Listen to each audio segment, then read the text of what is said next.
یہ کہانی ہے میری اس رات کی جب میں نے پیزا ڈیلیوری کے لیے اپنی زندگی کی سب سے لمبی اور سب سے خوفناک ڈرائیونگ کی، اور مجھے وہ منظر دیکھنے کو ملا جو آج تک میں کبھی بھول نہ سکا۔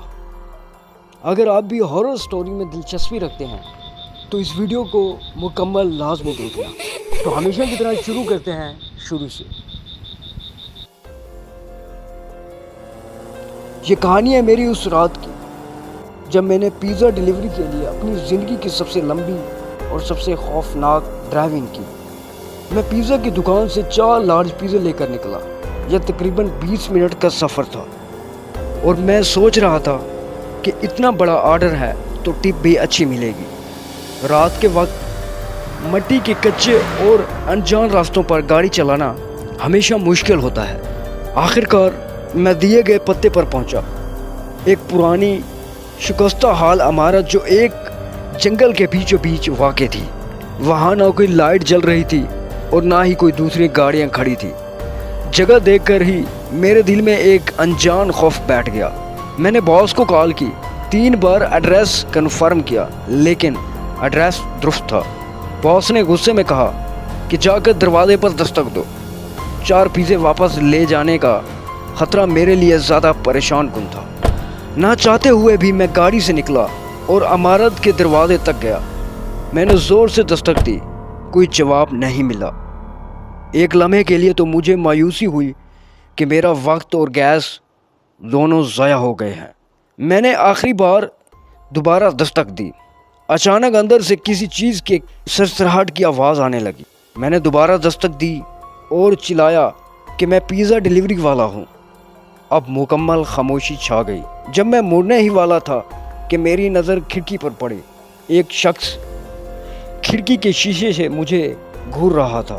میں نے اس کی شکل یا جنس نہیں پہچان سکا لیکن ایک چیز صاف نظر آ رہی تھی، اس کی آنکھیں غیر معمولی طور پر کھلی ہوئی تھی کہ میں لرز گیا۔ خوف کے مارے میں نے پیزے کا باکس وہیں گرا دیا اور اپنی گاڑی کی طرف بھاگا۔ میری خستہ حال گاڑی نے مجھے اس وقت ساتھ چھوڑ دیا۔ تیسری بار چابی گھمانے پر وہ سٹارٹ ہوئی۔ میں نے گھاس پر سے ہی گاڑی بھگا دی لیکن جیسے ہی میں کچے راستے پر پہنچا، گاڑی زور سے ہلنے لگی، اچھلنے لگی۔ پھر ایک تیز کھچنے کی آواز آئی اور گاڑی بری طرح رک گئی۔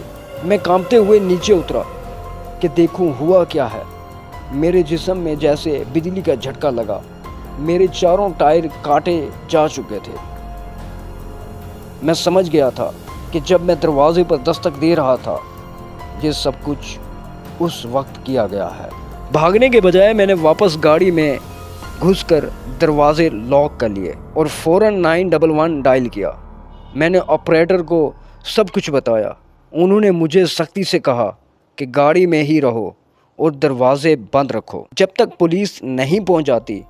آپریٹر نے مجھے لائن پر رہنے کے لیے کہا اور میرا پورا جسم بے قابو ہو کر کانپ رہا تھا۔ میں جانتا تھا کہ ویران جگہ ہونے کی وجہ سے پولیس کو پہنچنے میں بہت دیر لگ سکتی ہے۔ میں خوف سے کھڑکیوں کے شیشوں میں باہر دیکھ رہا تھا تاکہ کوئی حرکت نظر آئے اور پھر مجھے نظر آئے۔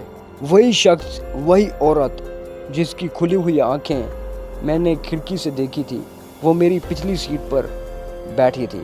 اس کی آنکھیں پہلے سے بھی زیادہ کھلی تھی اور اب میں صاف دیکھ سکتا تھا کہ اس کے ہونٹوں پر ایک پراسرار مسکراہٹ آہستہ آہستہ پھیل رہی تھی۔ اسی لمحے نے میری عقل اور ہمت دونوں ختم کر دی۔ میں نے فوراً گاڑی کا دروازہ کھولا اور پوری طاقت سے جنگل کی تاریکی میں بھاگ نکلا اور پھر ایک بڑے لکڑی کے تنے کے پیچھے چھپ گیا۔ میں نے اپنی سانس کو ہاتھ سے دبانے کی کوشش کر رہا تھا تاکہ اس کی آواز باہر نہ جائے اور گھٹنوں کی طرح محسوس ہونے والے لمحات کا انتظار کرتا رہا۔ آخرکار میں نے دور سے سائرن کی آواز سنی۔ میں نے اپنی بچی کچی ہمت جمع کی اور دوبارہ سڑک کی طرف بھاگا۔ جب میں نے پولیس کی چمکتی سرخ اور نیلی لائٹس دیکھی تو مجھے اپنی زندگی میں اتنا سکون کبھی محسوس نہیں ہوا تھا جتنا اس ٹائم محسوس ہوا۔ پولیس افسران میری گاڑی کی تلاش لے رہے تھے۔ میں پاگلوں کی طرح چلاتا ہوا ان کی طرف لپکا اور فرش پر گر کر الٹی کرنے لگا۔ انہوں نے مجھے اٹھایا اور میں نے اپنی استطاعت کے مطابق انہیں پوری کہانی سنائی۔ افسران نے عمارت کی تلاش لی لیکن اندر کوئی نہیں تھا۔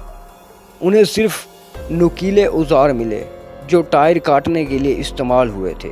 پولیس کا خیال تھا کہ یہ کسی بیمار ذہنیت کے جوڑوں کا کام تھا، لیکن بدقسمتی سے وہ لوگ کبھی نہیں ملے۔ میں نے اس واقعے کے فوراً بعد نوکری چھوڑ دی اور ایک مقامی گروسری سٹور پر کام شروع کر دیا۔ میں وہ عورت اور ریئل ویو مرد میں اس کی مسکراہٹ کو کبھی نہیں بھول سکتا۔